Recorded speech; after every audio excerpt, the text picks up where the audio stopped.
Hey, what's going on, guys? This is Kurt from Dungeon Video, and welcome, ladies and gentlemen, to my 31 Days of Horror. If you're not too familiar, this is my 1950s versus 1960s series, where one day I'll be reviewing a 1950s movie and then following up with a 1960s movie, and maybe not in that order though. Okay, yesterday we reviewed from 1963, The Raven, and today we have from 1956, the heavily re-edited version of Godzilla. The Americanized version of Godzilla from 1956, we have Godzilla King of the Monsters. So Godzilla King of the Monsters stars Raymond Burr. So they've actually kept a lot of the scenes from the original Godzilla and just put their own take onto it. So Godzilla King of the Monsters follows Raymond Burr, a journalist who ends up in Japan, and he is caught up in the besiegement of Tokyo by Godzilla, and he's seeing the destruction through his eyes.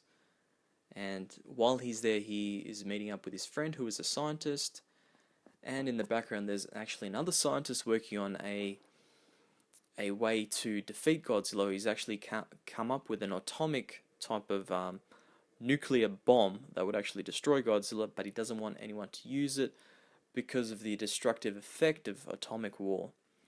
So that's the basic plot of the movie, and I think this movie is just a lot different from the original Godzilla. It's heavily re-edited. You can see too much of Raymond Burr's perspective, and I think that hurts it a bit. You want to hear a little bit more from the Tokyo citizens, or you want to hear a little bit more from the government and a little bit more from the scientists in the movie. Those are the really interesting characters, and I find Raymond Burr's character not that interesting.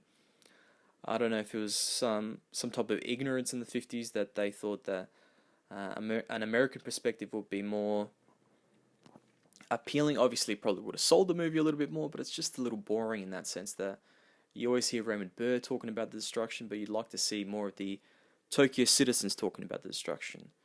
So what you learn about in the movie about Godzilla is there's this island that Godzilla is. The islanders there know about Godzilla and they kind of worship him, and he's an established type of creature and he's got his own mythology.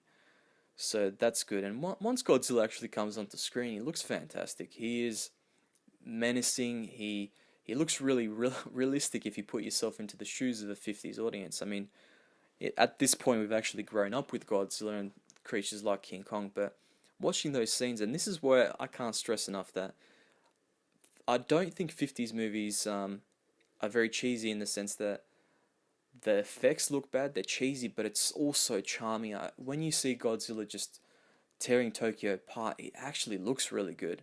And like I said, I'd take that over any CGI in today's time. I think it just looks really good, looks really authentic. Godzilla looks awesome, and he's just in this movie. There's that typical scene of Godzilla picking up a train set, and he's just taking it apart. That to me looks really good, and it's if you put yourself in the shoes of a Tokyo citizen or anyone caught up in something like that, or even a natural disaster like an earthquake, which Godzilla is a metaphor for atomic war, and it is pretty scary. And the movie actually does show a little bit of that fear and the destruction, which is really good. So Godzilla from 1956, I would give a 6.5. You're missing too much of the human story from the original, so I would give it a 6.5 out of 10.